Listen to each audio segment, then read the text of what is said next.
Alright, number 10. Anti-Monitor. During the events of Forever Evil, the crime syndicate of America of Earth 3 invades the Prime DC universe, escaping the threat of their complete destruction back on their homeworld. For almost the entire comic event, the CSA all allude to the threat that destroyed their home and just how terrifying it is. The threat itself even makes a cut in the universal barriers, just trying to make its way into the Prime universe. After the CSA have been defeated in an awesome fight with Earth's villains, Superman speaks about how the threat they spoke of has to be Darkseid, and he begins preparing for Darkseid's return. But for us readers, we get to learn that the true enemy the CSA were running from was actually the incredibly powerful Anti-Monitor, who had destroyed almost all of Earth 3's reality. It's a cool reveal that leads straight into Darkseid War. Number 9. Ultron. Ultron is a villain that really just pops up over and over as he constantly reinvents himself in different ways.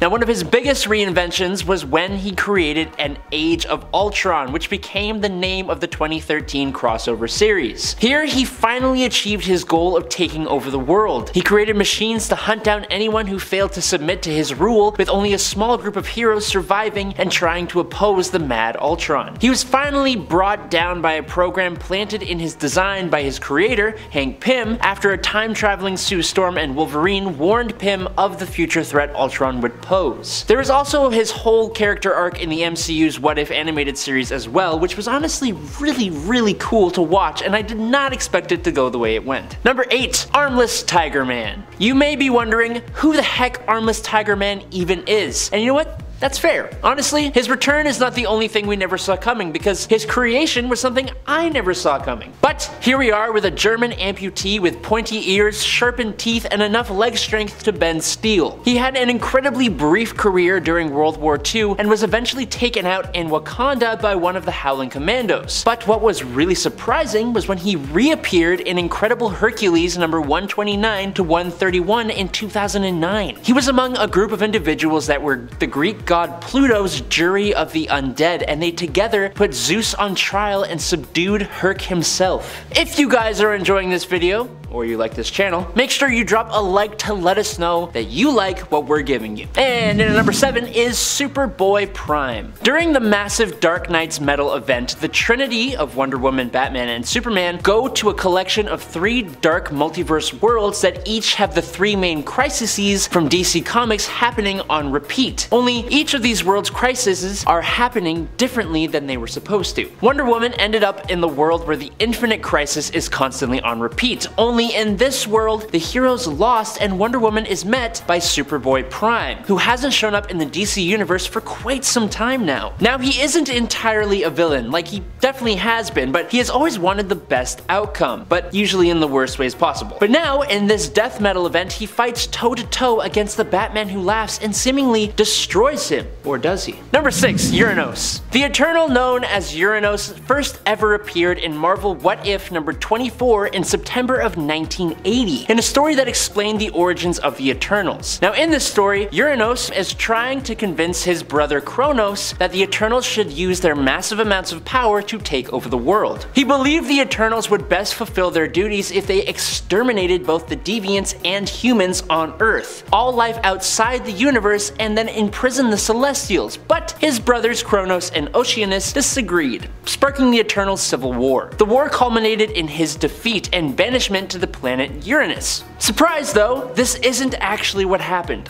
The Uranos, who was banished to another planet, was actually a clone, and the real Uranos was banished to the Exclusion, which is where Thanos and Druig go in the recent Eternals The Heretic story from 2021. Here we are introduced to a very different looking Uranos who becomes the weapon of Druig against the mutant population in the Judgment Day event. Number 5. Magneto. Speaking of the Judgment Day event, in the X-Men Red comics, the story actually featured a whole Magneto comeback all of its own, which was incredibly awesome, and I think it deserves a mention. Magneto isn't really a full-on villain anymore. He has an incredibly complex moral compass, which makes him more like an anti-hero than anything else. He's a fan favorite, injured, which is why it was incredibly hard to watch him get his heart completely ripped out of his chest by Uranos during Judgment. After Uranos had completely decimated the population living on Mars though, Magneto reveals that he is actually still alive, using his powers to control the iron in his own blood to keep his blood flowing. He used his power to carry on surviving without a heart. It's completely insane and totally awesome. Number 4. Dr. Doom. In 2009's Fantastic Four number 566, Dr. Doom reveals that he had actually learned everything he knows from one incredibly powerful reality warping villain called the Marquis of Death. Doom also dropped the little tidbit that the Marquis would be showing up. Only when the Marquis did show up with his new apprentice, he was less than happy with the progress Doom had made on Earth, and he attacked. The Marquis warped reality, made Doom think he had won, then snatched the victory away, set him on fire, turned his heart to stone and his blood to acid, then sent him back in time to the Pliocene age to be eaten by megalodons. The Marquis goes on to fight the Fantastic Four, almost beating them, and then, when the Marquis is on his last legs, his apprentice shows up and straight up slaps and destroys him, but not before revealing that he is actually Dr. Doom. Dr. Doom survived being eaten by a megalodon, gained enough power and dark magic to completely change his form, he became the Marquis' apprentice again, and even defeated Uatu the Watcher so he wouldn't be discovered. All of that to get his revenge and finally defeat the Marquis of Death. Number 3. Vulcan. We're going back to the X-Men Red story yet again. I'd say I'm sorry, but I kinda love this story, so I'm not. How everything happens is still being somewhat explained, but what we do know is that Vulcan is being used as a pawn on a chessboard by Abigail Brand, the director of S.W.O.R.D., which is like S.H.I.E.L.D. but in space. So basically, on the planet Mars is a mutant population called the Iraqi, and they are pretty combat focused. They decide who makes up their governing council with trial by combat. Well, when Vulcan made a play to make it onto that council in issue 3, he was very much defeated. Like,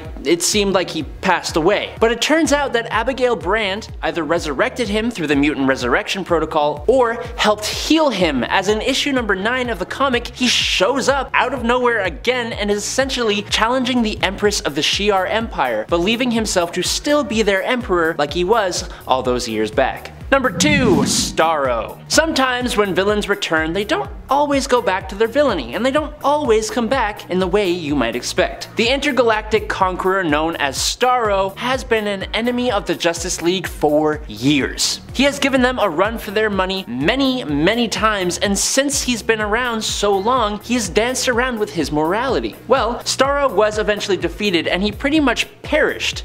Sort of. Batman seems to have taken a part of this giant starfish and put it under his care to assist him and the Justice League with its incredible psychic capabilities. This new creation is called Jarro, and he is awesome. Starro himself isn't actually completely gone, as we find out a bit later, but Jarro just wants to make his dad, aka Batman, proud. He even dresses up as a Robin to try to be the best Robin ever. It's fantastic. And in at number 1, Sinestro. Sinestro is Hal Jordan and the Green Lantern Corps' greatest enemy. He was imprisoned in the Central Battery on Oa during the events of Emerald Twilight, where Hal Jordan went completely bonkers. In a last-ditch effort to defeat him, the Guardians released Sinestro in an attempt to stop Hal Jordan from destroying the Corps, and their battle was brutal. It eventually came down to a bare-knuckle fistfight, and Sinestro drove Jordan to go over the edge and snap Sinestro's neck, taking him down permanently. But this is a list of returns. So, in a later retcon, it was revealed that the Sinestro that Jordan snapped was really a light construct, and that Sinestro and the Parallax entity were actually the ones responsible for Hal Jordan's descent into villainy. So now, all the Hal Jordan fans can rest assured their hero is still squeaky clean. And honestly, a really cool return for a really awesome villain. Alright, coming in at number 10, Mar-Vell. Let's start part 2 off a little differently, with a hero who returns as a villain. Mar-Vell of the Kree was Marvel Comics' original Captain Marvel, and he was also the first Marvel superhero to permanently pass away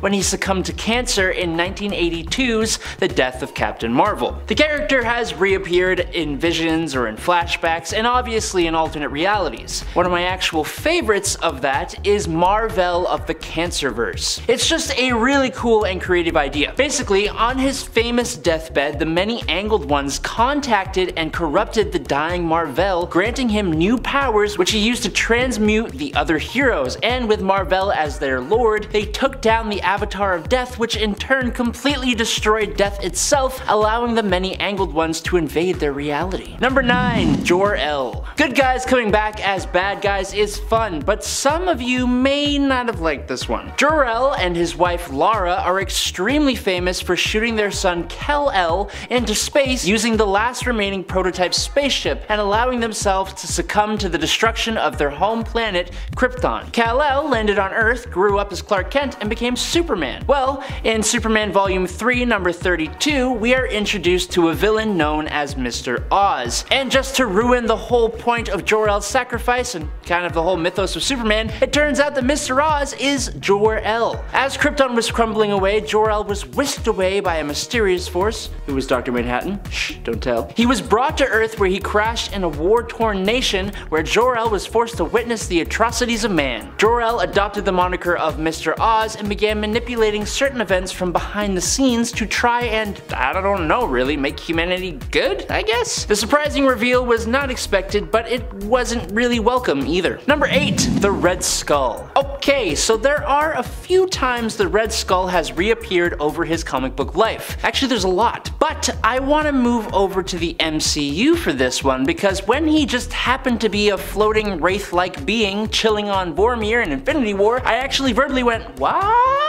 So, at the end of Captain America: The First Avenger, the Red Skull puts his evil hands on the Tesseract, and it opened up this big old window into space, and the Red Skull started like being ripped all apart to pieces and then shot through that window looking thing. So it turns out that that was actually a wormhole, and he was pulled through it and landed on Vormir, where he became stuck in a state of limbo, and he had no choice but to serve as the Soul Stone Stonekeeper. After Thanos gave up Gamora to gain the stone, Red Skull became free to do whatever he wanted, and so who knows if he'll ever reappear again. Number 7. The Joker. In the Three Jokers story from 2020, 3 crimes were committed on the same night, seemingly all by the Joker. Thanks to Batman's time on the Mobius chair during Darkseid War, he knows that there are indeed 3 Jokers running around Gotham. The original Golden Age Joker, known as the Criminal, the Killing Joke Joker, known as the Clown, and the Silver Age Joker, known as the Comedian. Jason Todd, Barbara Gordon, and Batman himself all team up to go after each Joker one at a time. It doesn't nearly go that smoothly. This is one of the best Joker stories in recent years. It almost feels like it stands alone outside of any kind of continuity. It's incredibly good, and the revelation of 3 different Jokers was something a lot of people just never expected. But what I think is even better than 3 Jokers is the chaotic feeling of not knowing if there was actually 3 or if there is a definitive Joker until the end when you find out. Number 6. Green Goblin. Green Goblin's most despicable act would have to be the passing of Gwen Stacy. It was shocking, and it caused Spider-Man to beat the heck out of him before Gobby was famously impaled by his own glider. Boom. Done. The end. Well, no. Little did anyone know that Norman Osborn was in fact alive and devising a master plan that he hoped would ruin Spider-Man forever. His goblin formula apparently gave him powerful regenerative abilities which allowed him to survive the impalement, and Norman fled to Europe. Osborn manipulated events from the shadows to have Peter Parker believe he was in fact a clone, and that Ben Reilly, who was a clone, was the original Peter Parker, eventually revealing himself and taking down Ben, who sacrificed himself to save Peter. I hope that wasn't too confusing. Riley's body disintegrated, proving that Peter Parker was in fact the real Peter Parker and Spider-Man all along. But by this point, everyone had truly accepted that Green Goblin was just out of the picture. Number 5. Doc Ock. Another interesting take on the return of a villain. Doc Ock is near the end of his life, but you never really stop being a villain. So, in an incredibly surprising twist, he figures out how to swap minds with Peter Parker. So now, Doc Ock has seemingly defeated his #1 foe and defeated death itself, as he now inhabits Peter Parker's body as the superior Spider-Man. Calling it a return is a bit of a play on words, as he never really leaves for a length of time, but he returns from his imminent demise as his #1 nemesis, and he even kind of outdoes Peter as a hero, if not of a bit of a brutal one. He eventually gives Peter back his body, and after inhabiting a few other bodies, he eventually returns back to his own after a deal with Mephisto. Number 4. Raquel. You may not even even know who Raquel is? Well, she was the totally awesome empress of the Skrull Empire. She took control of the empire from her father's usurper. She was empress of the Skrull Empire up until their homeworld's destruction at the hands of Galactus. After this, she was assumed to have perished with the planet back in 1983. Well, no. In 2020's Empire event, it's eventually revealed that Raquel found out about her son, Hulkling, and so she teleported away from the Skrull homeworld before its destruction. She then embedded herself deep in the Kree Empire as Tanalith, a Kree prisoner. She worked her way up the ranks of the Kree with the intention of merging both the Kree and the Skrull empires, but for her own motives. Number 3. Bullseye. The villain Bullseye is actually one of the more brutal villains from Marvel Comics, in my opinion. But this is seemingly proof of that fact. In Daredevil Volume 1, issue number 181 from 1981, that's a lot of ones, Bullseye has been hired by Kingpin only to find himself replaced by Elektra. In his anger, he uses his throwing cards and her own Psi to take her out of the picture permanently. Unfortunately for him, Elektra and Daredevil are very close, and Daredevil is not a fan of this. After a heated battle high on the rooftops, Daredevil lets Bullseye fall to what most thought was his demise. It was honestly really shocking for fans of the hero, but it turns out that instead Bullseye had indeed survived his fall, but was now paralyzed with a broken spine. It wasn't until Deadpool Volume 3 number 34 from 1999 that he gets his bones laced with adamantium by Lord Darkwind, allowing the villain to finally recover and go back to his mercenary duties. Number 2. Kraven the Hunter. In Kraven's Last Hunt, Kraven the Hunter tracked down Spider-Man, beat him up pretty badly, buried him alive, wore his costume, ate some spiders, and then took his own life. Was it messed up? Absolutely it was, but it was also possibly the best comic he'd ever been in until that point, and a big going out moment for the villain. He even got replacements with other members of his family going on to fight Spider-Man. He was gone, done, out of the picture, but then out of nowhere came the Grim Hunt, where that same family, who stepped in to successfully replace him, found a way to revive him using Kane Parker's body, who they thought was Peter Parker. I think it was unexpected because it was just kind of unnecessary and a little convoluted, but the Grim Hunt was cool, so I wasn't really complaining. And in at number 1, the leader and Abomination. Okay, I'm gonna get like a little meta here, and also I got 2 for 1 in this one, so combo for you guys. The MCU's Incredible Hulk movie has always kind of been a bit of a black sheep. Obviously, Bruce Banner morphed into looking like Mark Ruffalo after previously looking a lot like Edward Norton, but a large majority of the characters, except for Everett Ross, just kind of disappeared from any later MCU stories. But now, thanks to Shang-Chi and the She-Hulk show, we got back Emil Blonsky, aka Abomination, played by Tim Roth. And in the new Captain America movie that is going to be coming out soon, we will also be getting back Samuel Stearns, who started to become the leader at the end of the Hulk movie, and was played by Tim Blake Nelson. Now, what I really want to know is if we are going to get back Ty Burrell playing Doc Samson, because I would love to see him with the green hair. At number 10, we have Everett K. Ross. This character is one of the best representatives of S.H.I.E.L.D. in any MCU movie in my opinion, bringing more humanity to the organization. Martin Freeman's portrayal of Agent Ross, however innocent and vulnerable as he comes across, shows that the agents of S.H.I.E.L.D. can actually be interesting characters even in the midst of an action-packed Marvel movie. To be fair, I haven't delved deep into the Agents of S.H.I.E.L.D. series, but my position stands in relation to the big box office movies.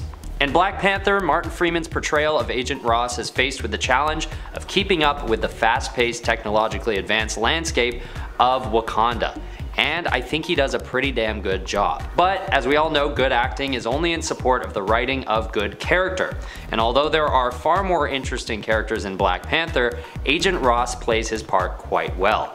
And we hope that he comes back in the upcoming Wakanda Forever dropping later this year. At number 9, we have Nick Fury. In the upcoming Secret Invasion miniseries, we are expecting to see Nick Fury as the frontrunner of the story, and I'm looking forward to it. There's no doubt that seeing Nick Fury just brings us back to the Avenger days, and with the craziness of what Secret Invasion will bring, it'll be really cool to have Samuel L. Jackson's iconic character grounding the series the way he does. With no confirmed Avengers movie in the works as of posting this video, Secret Invasion might have to scratch that itch for the time being. And aside from Fury, we might be able to expect some other cameos in the process as well. We'll just need to discriminate which ones are the real deal and which ones are the Skrulls, which I'm very excited about. Either way, we look forward to hearing confirmation on who else is going to be in this series, but it looks like we can be sure to see Sam Jackson in the forefront. At number 8, we have Miss Marvel. Although this character is already part of the Phase 4 rollout, headlining her own self-titled series, it's also pretty much confirmed that she'll be appearing in the new 2023 movie The Marvels as well. And it'll be really cool to see how Iman Vellani's Miss Marvel holds up in the context of a full-fledged Marvel movie.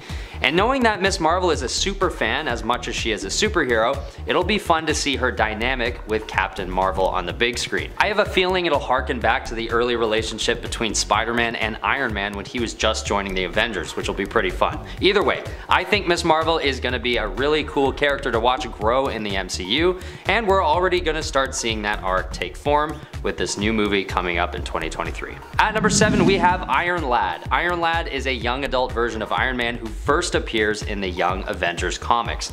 But although he only appears for a handful of issues, his backstory gets a rich lore, including a nod to him being the younger, heroic version of Kang the Conqueror. This also pretty much confirms that aside from being a very capable Iron Man variant, Iron Lad is a time traveler, which means he could be appearing in any of these new titles lined up in Phase 4. Well, technically he is confirmed to be appearing in the upcoming Ant-Man sequel since Kang the Conqueror is already set as the main villain in Quantumania. So maybe we'll see Iron Lad somewhere in there as well, like perhaps in the Guardians of the Galaxy Christmas special as a cameo. Realistically, he's more likely to appear briefly as a reference to more screen time in Phase 5, or not at all, and maybe we'll just see him in Phase 5, or neither, but I'm still holding out for his appearance somewhere in this current rollout. At number 6, we have Jane Foster as Thor. Jane Foster is confirmed to be in the new Thor movie coming up, but what I'm most looking forward to and hoping for is that she appears as the God of Thunder, an event that takes place in the comics when Thor is forced to retire his mantle. Because as much as the character isn't supposed to be very strong yet in the Dark World, Jane Foster really hasn't shined thus far, and it's about time that she does. Now, it's pretty obvious that she will looking at the new trailers for Thor Love and Thunder, but I really hope that she actually takes up the mantle of Thor and maybe even, I don't know, marries Thor? Hey, if they're gonna be authentic to the comics, they're gonna have to tie the knot at some point. So I guess we'll see in a month. Or not even a month, what day is it? At number 5 is Andrew Garfield's The Amazing Spider-Man. Alright, this is kind of a silly one because firstly, he's already appeared in Phase 4, and secondly, because he's already been sent back to his dimension at the end of No Way Home. But I personally was just so impressed with his performance in No Way Home and the level of humor and humanity he brought to the movie that I just want to see more of it. Maybe in Secret Invasion there's a chance that Nick Fury could travel to his world and he can help in identifying the imposter version of Spider-Man perhaps, or I don't know, something like that. Honestly, I really doubt it, but I really like this angle that Marvel has been exploring in Phase 4 where they blatantly give in to fan service. And if the fan service is working, why stop there? Yes, of course, seeing Tobey Maguire's Spider-Man will be cool too, but something about Andrew Garfield being this like conflicted, self-deprecating, and vulnerable version of the hero really added a lot for me. At number 4 is Green Goblin. Okay, before you accuse me of just fanboying over No Way Home, this one is actually being rumored, so I felt like I could justify 2 Spider-Man characters in a row. In the original Secret Invasion storyline, S.H.I.E.L.D. is disbanded after failing to contain the Skrull invasion and is subsequently replaced with Hammer. Hammer is a newer organization with a similar function to S.H.I.E.L.D., headed by none other than a heroic Norman Osborn. So, if they stay true to the comics in this new Secret Invasion series, we can possibly expect to see an Earth 616 Norman Osborn doing some good work later in his life. It's unclear, of course, if this will actually happen, and even if it does, if Osborn would actually bring out the glider and goblin mask again, but I'm holding out for it. At number 3 is Gamora. So, Gamora is basically confirmed to be returning in Guardians of the Galaxy Volume 3 despite her untimely and quite finite death in Infinity War. And it's unclear why or how this could happen, but the character is set to make an appearance all the same. I mean, I'm glad to see it, and I could look for leaks on how she makes it back, but I think it's more fun to wait and see how writers will deal with this return when the movie actually drops, because it's gonna be a challenge to justify it, unless she comes back as like an apparition. But I don't know, throw your guesses down below in the comment section and we can chat about it. I mean, they're bringing back Nick Fury even though he disintegrates with Thanos' snap, and they're saying that he was a Skrull all along, which kind of makes sense. So maybe Gamora will have an equally simple justification for her return, or maybe there will be more to it. I'm hoping there will be more to it personally, and that's precisely why she's high on the list, because I'm interested to see if this will be done well or not. Either way, I'm just excited to see her back in action because she's a badass character that the MCU can't go without. At number 2, we have Galactus. This is one of the most requested character returns in the MCU, considering how enormous of a character he is, both physically, of course, and metaphorically. And also just considering how underrepresented he's been in the MCU thus far, appearing in an extremely brief and underwhelming, to say the least, cameo in the 2007 Fantastic Four film, Rise of the Silver Surfer. It just wasn't enough for fans, including myself, and let's be honest, the Fantastic Four franchise just hasn't been working as part of the MCU. So I think we could expect to see Galactus in another movie before they finally nail a Fantastic Four movie. Unless they follow through the John Krasinski thing, because then maybe we might expect a Fantastic Four movie sooner. But within Phase 4, we better see Galactus in some way. He's such a seminal character that if we don't see him in Phase 4, we have to at least see him in the next rollout at some point. Maybe the Devourer of Worlds will appear in Secret Invasion, since the setting in that show is going to be largely cosmic. And yes, I realize a lot of these predictions are pointed at Secret Invasion. I guess I've just got really high hopes for that one. The pressure's on. Finally, at number 1, we have Shuri, the Wakandan warrior originally debuting in the 2018 Black Panther film. This character takes the number 1 spot for a couple of reasons. Firstly, I just think her character pops the most out of all the secondary characters in the 2018 movie. And secondly, because of course after the tragic and untimely passing of Chadwick Boseman, I just see Shuri as the only option to take T'Challa's place as the lead character in the Black Panther franchise, unless of course they just replace the character's actor entirely. But it seems like she'll be in this movie in a big part regardless. She's like the Tony Stark of Wakanda, with an adept grasp on Wakandan technology and the implementation of vibranium and weaponry and armor. She also shows that she's able to keep her cool in high intensity situations, like the role she plays in the big car chase scene in the 2018 movie. And listen, I know what you're thinking. Ben, she's already confirmed as the main character in Wakanda Forever, okay? I know. I just like to pretend I didn't know that because I would have made this argument before she was confirmed anyway. I really think this is going to be a great new installment, and I genuinely trust Marvel to do everything in their power to honor Chadwick Boseman with a sweet new installment for the franchise. A franchise that was undoubtedly led by his great performance, but that also includes some other great characters like Shuri that will keep the upcoming sequels fresh and powerful. Number 10. Black Mask. Black Mask was killed by Selena Kyle, aka Catwoman. She shot Black Mask point blank, killing him as revenge for what he'd done to those she loved and cared for, chiefly burning down a building in Selena's hood on the east side, which she was trying to help and was kinda under protection, and for hurting her sister Maggie in an irreparable way and basically driving her insane. However, surprisingly, this would not be the end of Black Mask. Black Mask would return as a Black Lantern during the Blackest Night event and would eventually even return to life, surprising many folks, Selena included. But I mean, Black Mask is so great. How can you just let that villain go? You can't, unless it's Birds of Prey, and then he's probably gone forever in the DCEU. Number 9. Mr. Sinister. One of the weirdest comebacks was when Mr. Sinister created a failsafe in the case of his death, which did inevitably happen. Sinister basically intended to come back via the mutant youth he had once experimented on, who are now all grown up. When this failed, he planned a backup for that backup. Claudine Ranko became Miss Sinister, but as startling as that transformation was, we were even more startled when Mr. Sinister suddenly returned through her, basically bursting out of her Miss Sinister form, overriding even his Miss Sinister, part Claudine, part Sinister self, and coming back entirely, at least for a few pages, until he could find a more permanent solution later on, when he would fully return via a clone. Also, he literally burst out of Miss Sinister, like literally was like, pop, here I am. It was weird and creepy and definitely super memorable. I know I found it shocking. I don't know if you found it shocking, but I did. And friends, before we move on to this next spot, if you are loving our channel here on Top 10 Nerd, please go check us out over on Facebook, where we also have cool stuff, and we're also going to be having some exclusive things coming your way. In fact, at the time that this goes up, I think there will already be something super exclusive over there. You won't want to miss it, so make sure you are following us there as well. Number 8. Kite Man. Kite Man is often relegated to the C-list villains in the DC universe. He's often considered one of Batman's lamest villains, and yet via the Harley Quinn animated series, he saw a revitalization of his character, with him even getting a solid fan base due to how he was depicted in the show. I love when things like this happen to C-listers like Kite Man or Polka Dot Man, a lot of mans out there, or even characters like Peacemaker. Not a man, just well, he is a man, but isn't a man at the end of his name. All of these characters are lesser known and even less appreciated usually, but honestly, they all deserve to be hyped for certain reasons. I love characters that are C-listers, in case you didn't know. Kite Man, while an all-around good guy in the animated series, is still considered to be a villain in that animated universe, albeit still a C-list one. And yet this is what makes us love him so much. The fact that he is working hard to try and make a name for himself is kind of a huge part of why I think people just love him.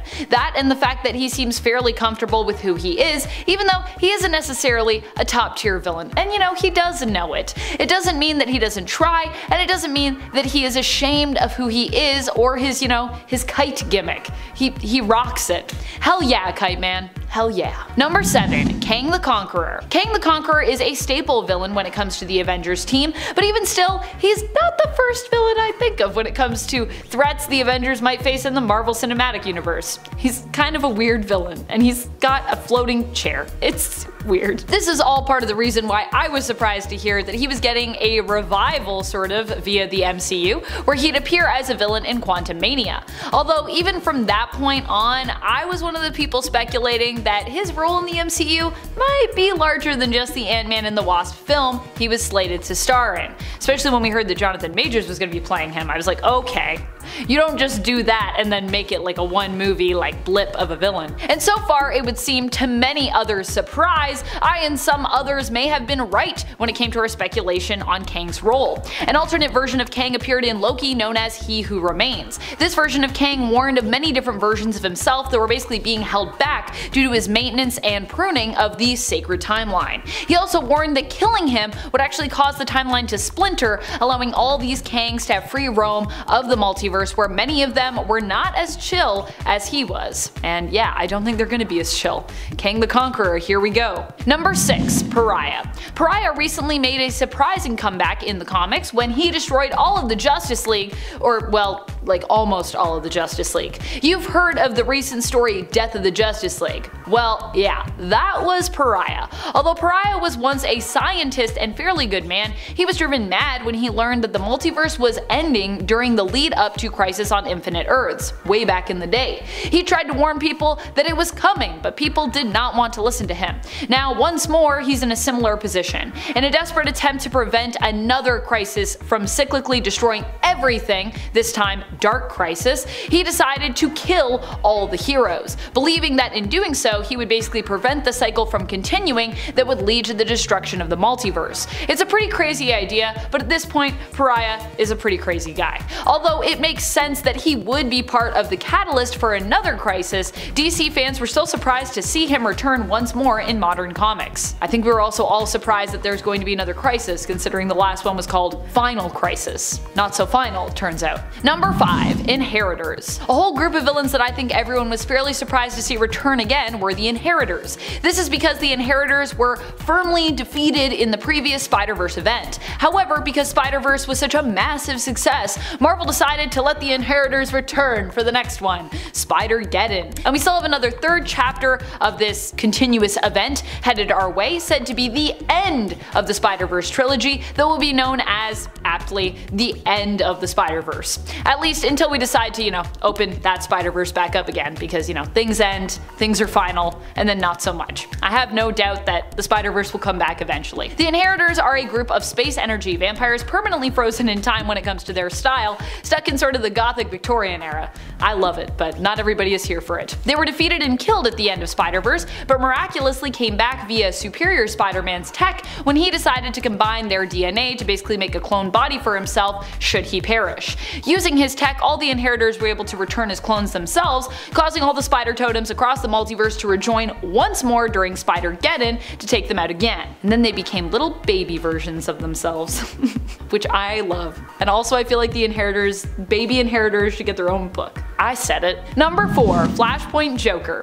The Flashpoint version of Joker is actually Bruce Wayne's mother, Martha Wayne. In the Flashpoint continuity, young Bruce is the one who perished during the mugging as opposed to his parents. Suffering greatly from the loss of their young son, Thomas turned to the path of vengeance, whereas Martha became extremely depressed and ultimately lost her mind, turning to the path of chaos.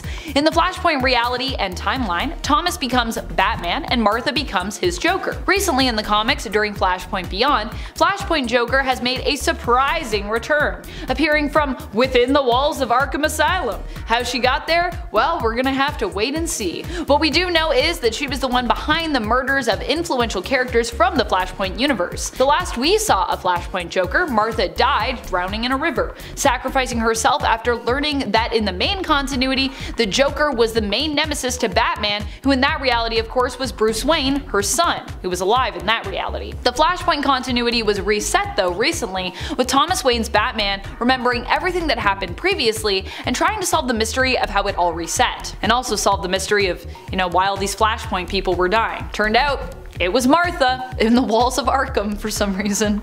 We don't know why. Number 3. Cassandra Nova. Cassandra Nova recently made a comeback in the Marauders series, a surprising one too, when she was needed to help solve a mutant mystery revolving around the existence of the very first mutants, hidden from the Earth mutant history apparently, and then later was invited to join the Marauders team by team leader Captain Kate Pryde. A lot of mysteries needing to be solved, and a lot of surprising villain comebacks in relation to those mysteries. At first I wasn't just startled to see Cassandra Nova, I was downright confused, but I gotta say over the last few issues her return has grown on me, and I'm kind of here for it.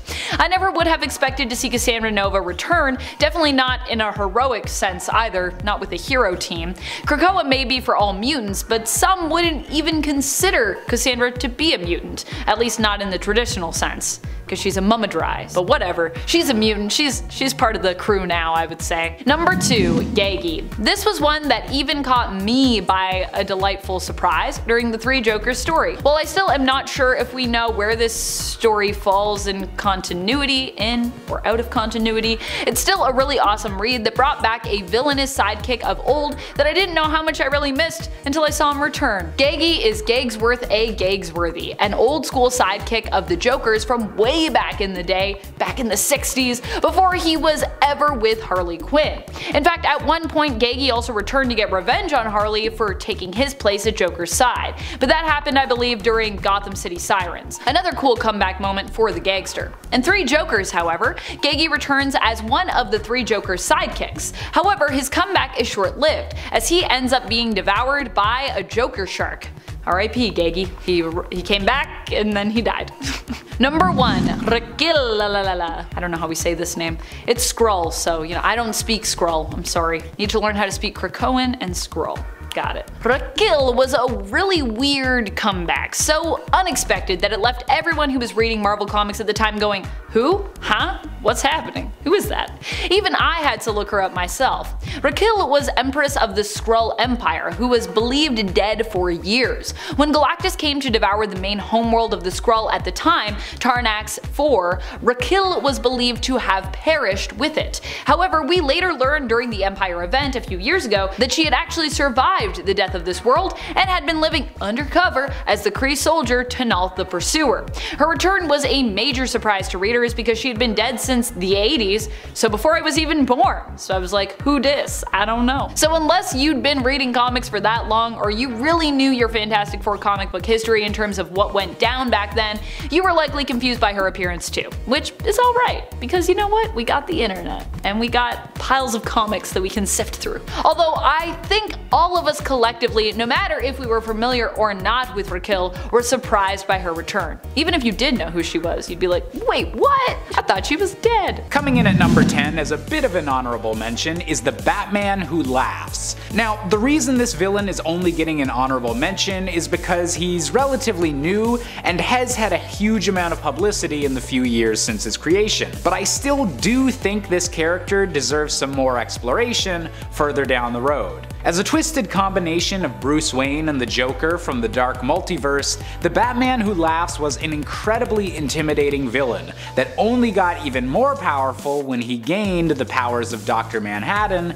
and became the Darkest Knight. But seeing as how he was then killed by God Mode Wonder Woman, and I do think that the Batman Who Laughs deserves a comeback in the near future so that we can see what really happens when the true Batman and the Batman Who Laughs go head to head. Coming in at number 9, we have Owlman, the evil opposite of Batman from Earth 3. Born under the name of Thomas Wayne Jr., as a young boy, Owlman murdered his younger brother Bruce and had his butler Alfred kill his parents to ensure that the Wayne fortune was not wasted by their frivolous spending. Using his costumed identity as Owlman to intimidate the leaders of Gotham into falling under his control, Owlman was a twisted version of everything that Batman stood for, and every time their universes have crossed over has led to some incredibly dramatic battles. And with the DC Omniverse recently having become a lot more open than it was during the New 52 era, it's only a matter of time before Owlman and Batman are trying to outwit one another once more.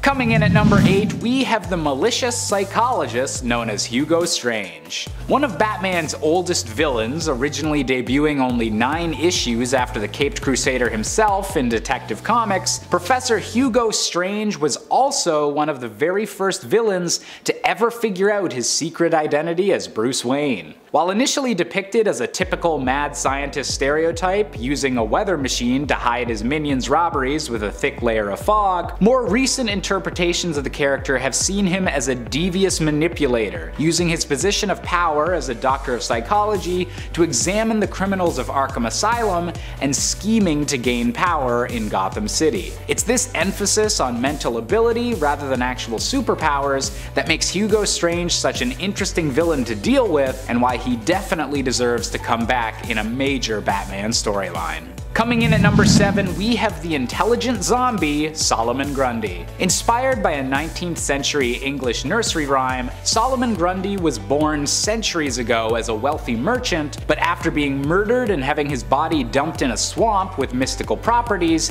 he's now cursed to constantly be resurrected with slightly different properties each time. Usually being depicted as an incredibly physically strong zombie, Grundy is also incredibly resilient to both magic and physical damage, meaning that every time he's faced by either Batman or Superman, they need to figure out a clever new way to defeat him. Solomon Grundy has always been a dependable muscle for other villains throughout the years, but it would be nice to see him take more of a starring role in an upcoming Batman story. Coming in at number 6, we have Catman. Yep, that's not a typo, there's an actual Batman villain named Catman, and we'd love to see more of him in the comics as he continues to walk the fine line between villain and anti-hero. Born under the name Thomas Blake, Catman was initially a famous lion trapper that decided a life of crime was a better use of his peak human abilities, and even based his initial costume on that of the already established villain Catwoman. However, after years of being thwarted by Batman and becoming mocked by other supervillains,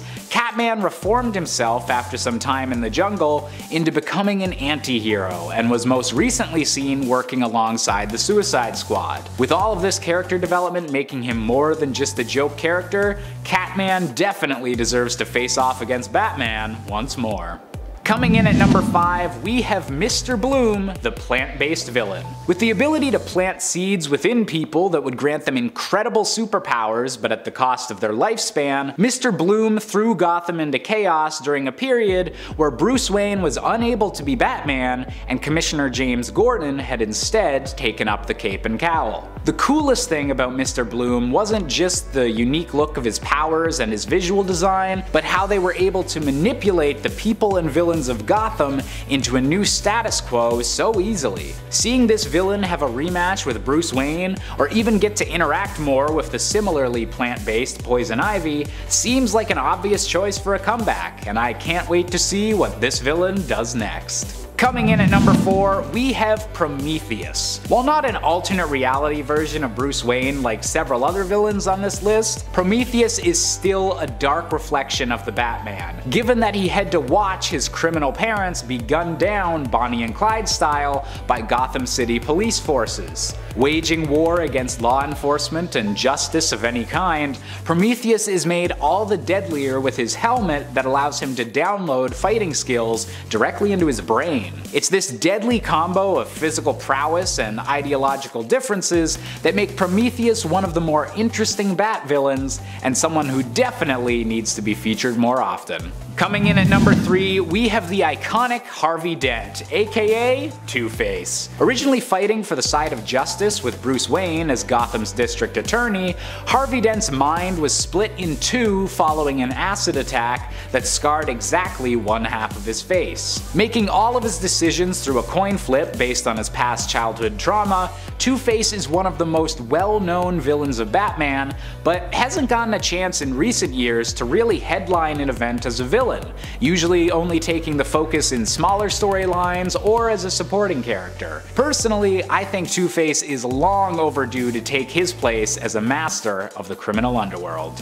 Coming in at number 2, we have Bruce Wayne's former childhood friend and current adulthood enemy, Hush. Born under the name of Thomas Elliot, Hush as a child was one of the first people to inspire Bruce on his road to becoming Batman. However, Thomas Elliot was a deranged child, wishing to have his family's fortune for himself and killing both of his parents to have it. After traveling the world and training to become a warrior, Hush adopted his supervillain persona and allied himself with the Riddler to rid the world of Bruce Wayne, organizing many of his enemies and even allies against him. And while the villain has appeared several times since, it's been a while since we've truly gotten to see the master manipulator Hush at work.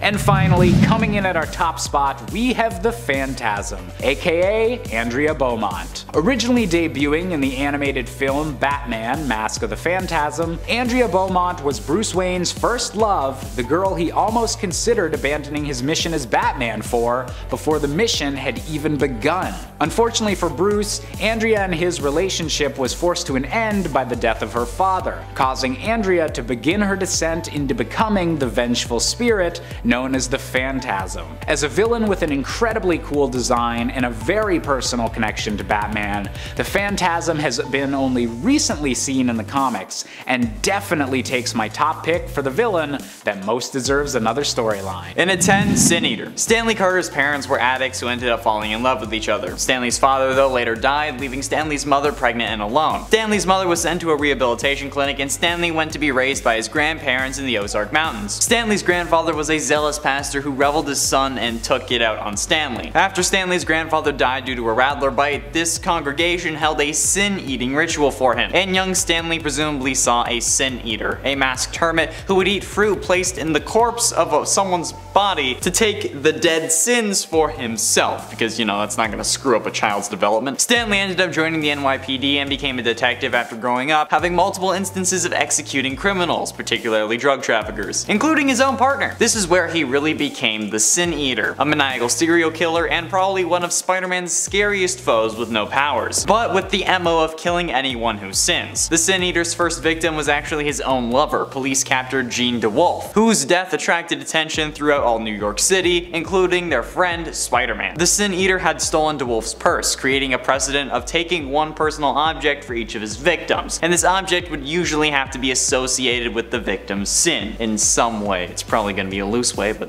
yeah. And 9. Atrocity. Introduced and only seen in the Spider-Man game Spider-Man Edge of Time from 2011, Atrocity was created after Venom went into a blind rage, accidentally knocked Otto Octavius and Walker Sloan into Walker Sloan's gateway. It was like a time gateway. The three fused in the space-time continuum. I tried getting Taylor to put this on a list for ages, so I'm gonna put it here because holy damn, this is one hell of a villain that I want to see come back. Atrocity would occasionally attack Peter Parker or Miguel O'Hara with its teleporting tentacles throughout their journey in Alchemax's building, until it eventually revealed itself and attacked Peter Parker. Atrocity was defeated but would later appear again, attempting to kill Peter Parker at the same time the CEO is fighting Miguel O'Hara. Peter manipulated Atrocity into attacking electrified pillars, stunning it. Peter took this opportunity to remove those tentacles and send them through the time gateway. These tentacles were also used to drain the Alchemax CEO of his powers. After both Atrocity and the CEO, who is revealed to be Peter Parker, were vulnerable, they were knocked into the gateway together simultaneously, resetting the timeline. This absolute monstrosity is able to teleport through time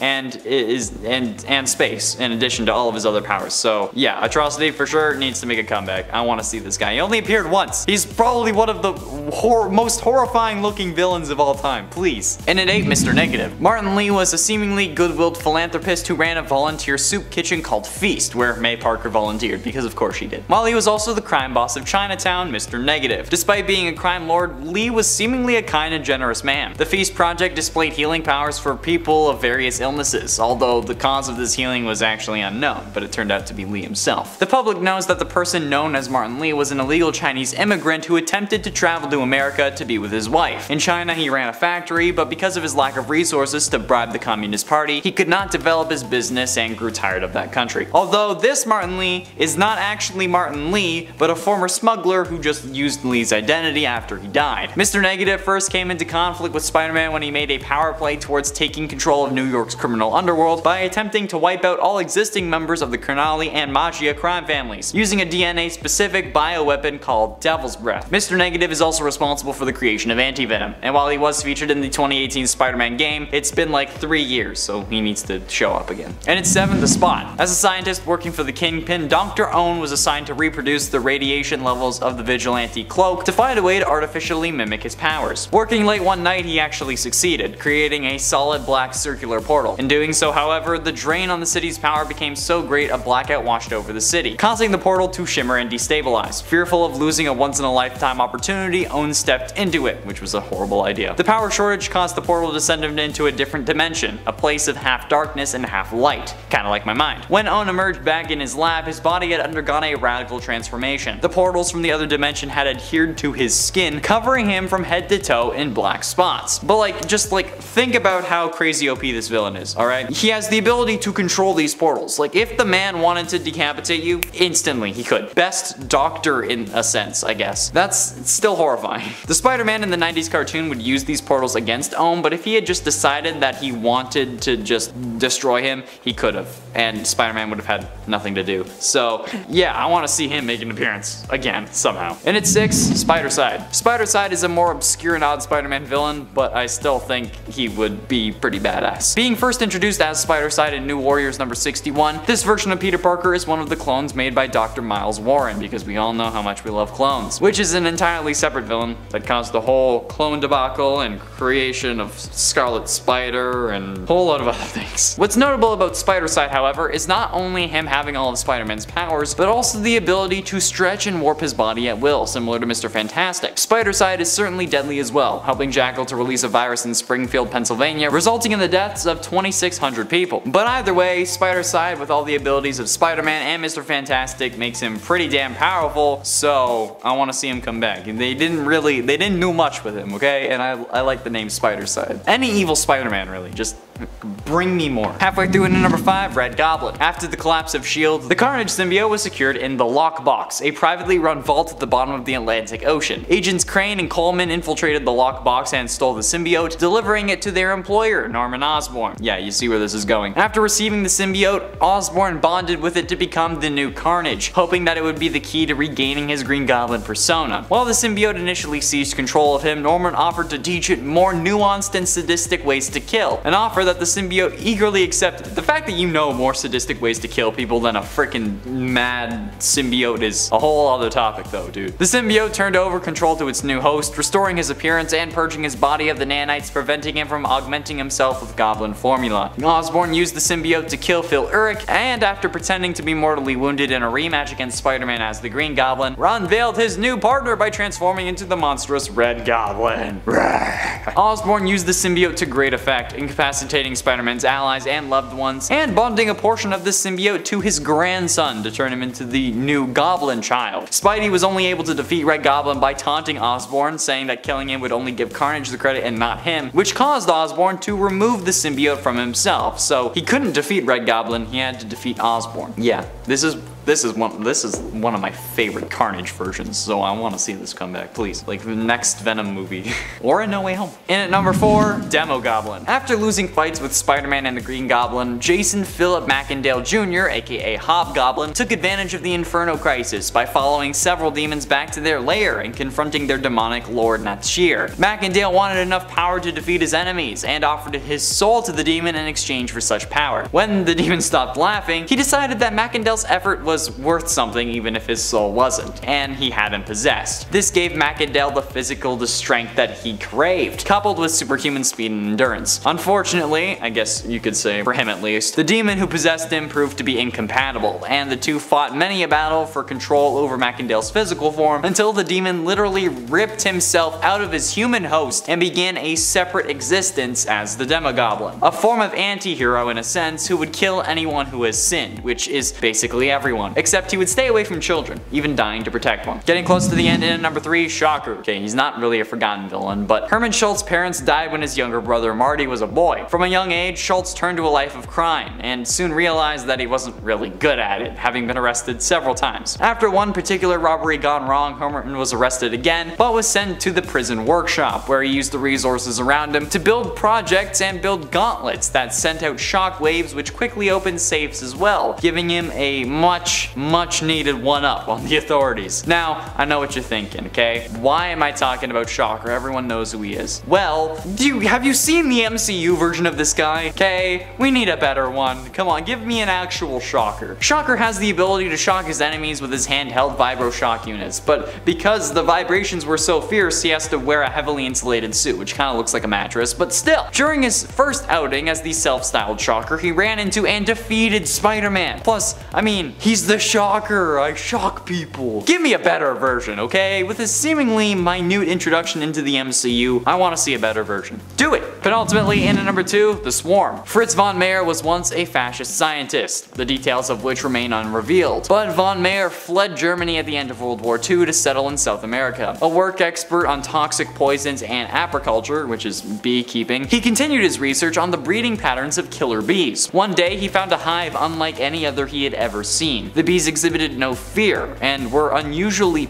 passive, and seemed to have a highly developed sense of intelligence. Believing that a nearby meteorite bombardment had somehow mutated these bees, von Meyer built a device that he hoped would reawaken the bees' killer instincts so that they could serve him. However, when they were no longer passive, they began to swarm all over von Meyer, killing him. In the midst of his death though, his consciousness was shredded, dissipating into the swarms of bees. Thus, von Meyer became an aggregate being, like a living embodiment of the swarm. Kind of like Spider-Man, but with bees. This is probably one of the weirdest but most fascinating villains I've ever seen, and certainly deserves a comeback. However, not as much as number 1, but I gotta admit, being named Fritz and then having your agony possess a whole load of bees, that's getting too close to FNAF for me, okay?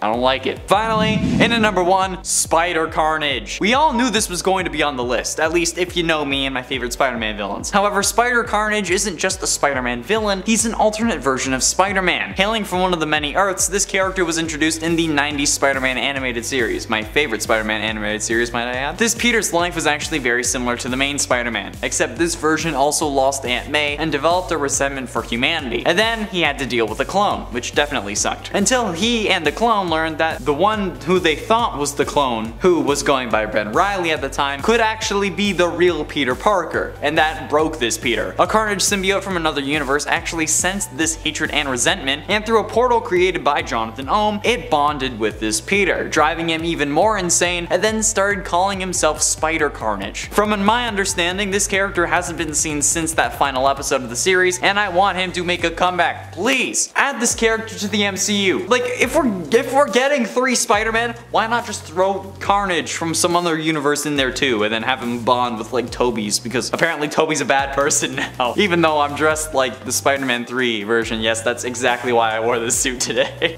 Specifically for that reason. But yeah. Coming in at number 10 is Selene. Selene is a mutant and what is known as an external. Externals are essentially a group of immortals that include characters like Apocalypse and Gideon, who can resurrect themselves and all share a psychic link, which is the main thing that separates them from other immortals. Selene is also a magician and was born 17,000 years ago. She gained the ability to psionically drain the life forces of other human beings into herself, gaining their memories, and if she fully drains them, turning that individual into dust. Essentially, she's like an energy vampire. Using this drained energy, she not only sustains herself, but can grant herself superhuman levels of physical strength, speed, stamina, agility, reflexes, and durability. Since she has been around for so long, she's quite the adept sorcerer and can do a hell of a lot with that power. She's demonstrated telepathy, telekinesis, pyrokinesis, and a knack for being pretty sinister, but not really being too well known to casual fans. Number 9, Barbados. Barbados is one of the big bads from the death metal event, but because we had the Batman Who Laughs, I think Barbados kind of fell by the wayside for a few people, and I'll admit,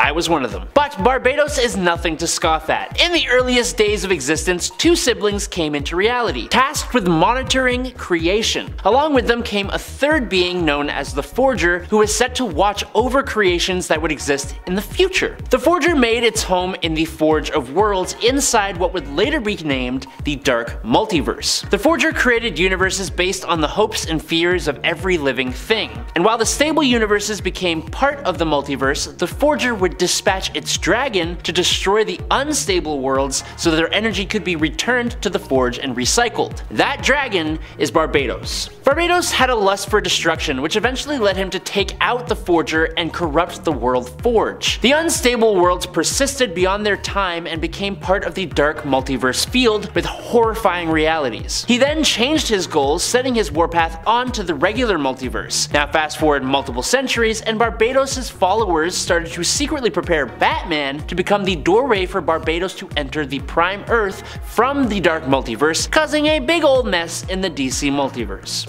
Number 8, Decimus Furious. Decimus Furious actually began his life all the way back in ancient Rome, where his mother and father took their own lives, leaving Decimus homeless on the streets. In 281 AD, while on the cusp of the afterlife and in incredible pain due to his hunger, this mutant's powers finally activated. He gained superhuman strength and durability alongside an extremely bestial form similar to a Minotaur, but almost as if made of stone, like a Minotaur statue, but cooler. While he is incredibly strong and durable, his even more powerful mutant ability is called Empathic War Infection. This basically means that Decimus can infect anyone who he strikes with a thirst for war, which will send them into a rage-filled state. It also acts as a defensive tool against telepaths who try to read or control his mind, causing the war infection to overcome the telepath. He has also been shown to be able to piece himself back together after being blown up, which is funny because he blew up when Phantom X made him feel love,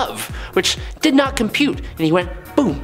Decimus became Apocalypse's final horseman of war.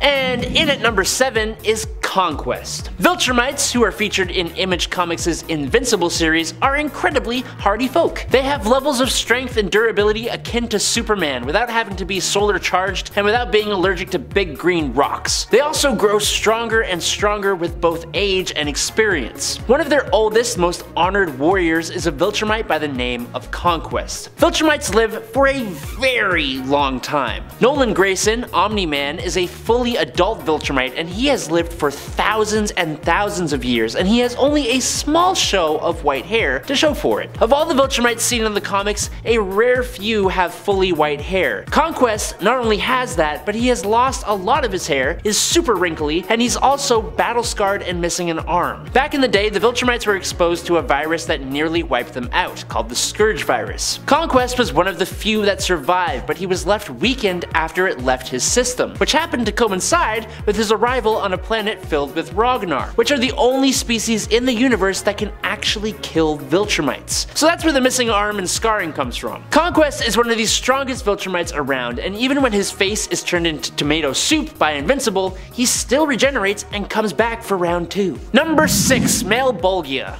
And we are sticking with Image Comics for this point, but moving away from Invincible, we are going to talk about Spawn. Now, yes, I am a little lacking in the knowledge department when it comes to Spawn comics, but I do know that the whole reason Al Simmons became a Hellspawn in the first place is because of this guy, the ruler of the 8th sphere of Hell, Male Bolgia. Over 70,000 years ago, this being was created by a past ruler of Hell out of necroplasm rivers, but he was so powerful that he betrayed, overpowered, and took the life of his creator. In order to wage war on heaven and destroy God, he created an army of Hellspawn, but he needed a general, which he couldn't find until he found Al Simmons. He made a deal with a man named Jason Wynn to take Al's life, which is when Male Bolgia made a deal for Al to become his general in exchange for being able to see his wife. But in the end, it didn't really work out too well for this ruler of Hell, did it?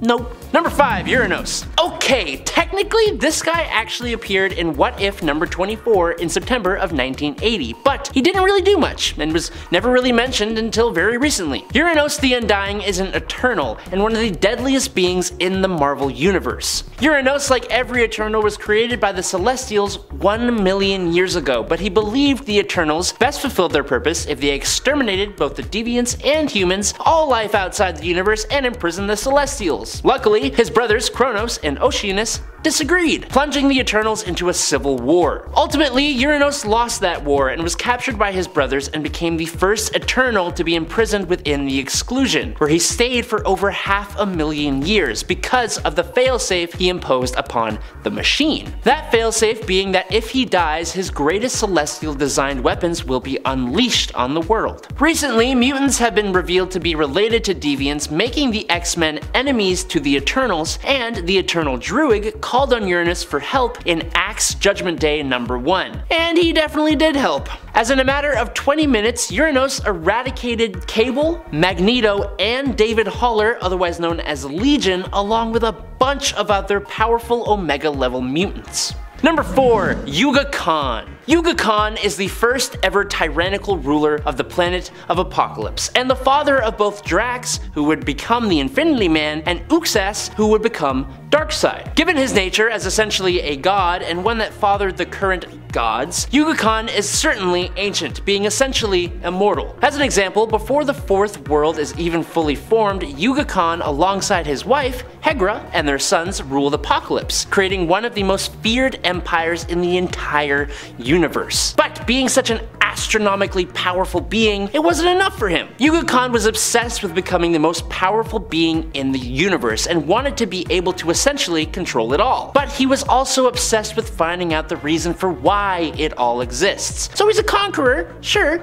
but he's also a philosopher, which is nice. This obsession is what brought him to the Source Wall, getting trapped in it while trying to unravel the mysteries of the Source. All the inhabitants of New Genesis are way stronger, faster, and smarter than humans, being almost all on a level akin to Superman, while also being immortal. But Yuga Khan, he is the most powerful of them all. So much so that after an absolutely colossal effort, Yuga Khan was even able to break free of the Source Wall. That act released energies that could be felt throughout the galaxy and caused the universe itself to shake. I don't even know how that works. He then replenished his power by absorbing the entire life force of the planet Velos and all its inhabitants, and then did the same thing for millions of other worlds while on his way to Apocalypse. His return to Apocalypse made everyone tremble, including its current ruler, his son Darkseid, who he imprisoned in the core of the planet. Most recently though, Yuga Khan was one of the beings empowering Shazam during Darkseid War. Number 3. Kulan Gath. Kulan Gath was a sorcerer who lived in Earth's Hyborian era, aka the time of Conan the Barbarian. So yes, he is incredibly ancient. He actually isn't the original Kulan Gath though. Well, he is, and he isn't. You see, Kulan Gath had a slave who poisoned him and assumed his identity. When this Kulan Gath sought out the training of the then Sorcerer Supreme, Mekri Ra, he was refused. He responded by taking the life of and consuming the Sorcerer Supreme, gaining his power. As an enemy of Conan the Barbarian, Kulan was eventually beheaded by the Barbarian, but not before he had become immortal by putting his essence into a magical amulet. So yes, he pulled a Voldemort and made a Horcrux. After the amulet had made its way to Manhattan in the modern era, it ended up in the hands of a mugger, who donned the amulet, allowing Kulan Gath to possess and transform the body of the mugger. Then, he transformed Manhattan into a replica of the time he came from, manipulated the minds of everyone there, and took control of the minds of the Avengers, X-Men, New Mutants, and Morlocks to hunt down Spider-Man. It took the combined powers of Doctor Strange and the mutant magic to change time so that the mugger was killed by Nimrod instead and never possessed by Gath. You know you're a problem when people just go back in time to make sure that you never get back. Number 2, the Great Darkness. So great. You can't get much more ancient than existing before creation. The Great Darkness was the literal darkness and nothingness that existed before the Presence ever came to be. When the Presence, aka God, said, "Let there be light," the Great Darkness is the one who went into hiding. At some point, a clan known as the Brujeria, which is, I think I said that right, attempted a ritual to reawaken the Great Darkness in order to destroy God and reshape the universe. Instead of being completely evil though, it was more like an animal who was confused and didn't understand its power or what its purpose even was. The Great Darkness, also sometimes referred to as the Great Evil Beast, went on a warpath, easily defeating many heroes and waging a solo assault on heaven itself, decimating everything in its way to demand answers from the Presence. It even caused the 3 main figures of hell to form a union with each other just in case it decided to attack them, which it didn't. When the Great Darkness reached heaven though, it met Swamp Thing, of all people, who taught it the concept of good and evil, explaining that one couldn't survive without the other. The darkness then reached up and God reached back and they became one and the same as yin and yang, or as a balance, that kind of thing. Recently though, the Great Darkness played a large role in the Dark Crisis event. It's basically the overarching villain of the entire DC multiverse, but also, it's kinda just a force of nature. Sort of. Number 1, the Black Winter. You know, Galactus almost made this list, but why choose him when you can choose the bigger, more dangerous, and surprisingly not well-known Pappy of Galactus? Where Galactus consumes individual planets, the Black Winter devours entire realities. The Black Winter, also known as the Star Plague, the Blight Storm, the Rot Blizzard, or the Thimble Winter, was the one who brought the end to the 6th iteration of the cosmos, leaving only Galen of the planet Ta, the one who becomes Galactus, alive. The Black Winter essentially made Galen his herald, so when the Black Winter arrives in the Marvel Universe in the latest run of Thor, Galactus turns an All-Father Thor who possessed the Thor Force into his Herald of Thunder, granting him the power cosmic, and an attack from this Thor only stops the Black Winter for a total of 14 seconds. That's nuts! That's how powerful this multiversal entity is. But luckily, at this time, the Black Winter isn't here to destroy the universe. He's just here for his herald, Galactus. But still, Thor turns Galactus into a massive power cosmic explosion that destroys the Black Winter completely, and it's incredibly awesome.